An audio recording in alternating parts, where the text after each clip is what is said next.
Hi, I'm Carl from Wooden Cross Bible Fellowship here in Trondheim, Norway. Welcome to Seasoned with Salt, the short series that we're doing, and this is episode number 2. Matthew, Mark, Luke, and John are not written to you. Hey! How can you tune that X, eh? How can you say that?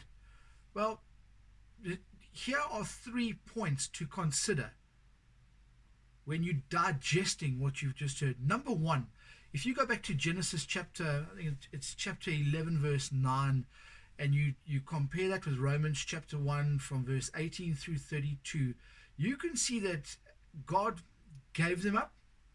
This is the nations, the Gentile nations. He gave them up, and he gave them over. Then you get into Genesis chapter 12.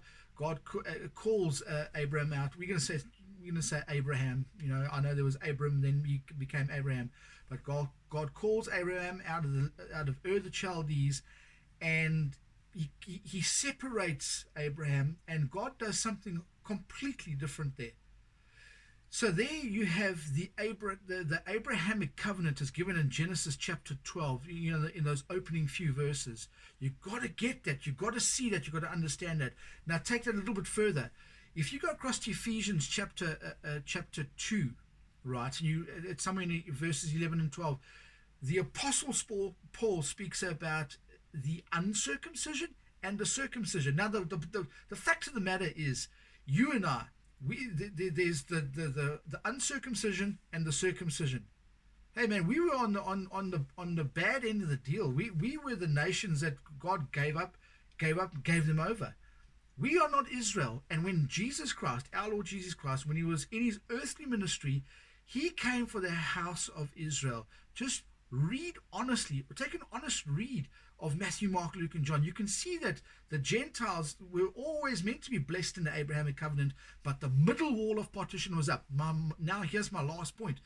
That middle wall of partition came down. You read about that in Ephesians chapter 2, verse 14. He's made both two become one. There's no more circumcision and uncircumcision. We're now equal. There's an equal playing field. And the Apostle Paul is the now time apostle, and he's got a message for all nations, right? For everybody. Now here's the question.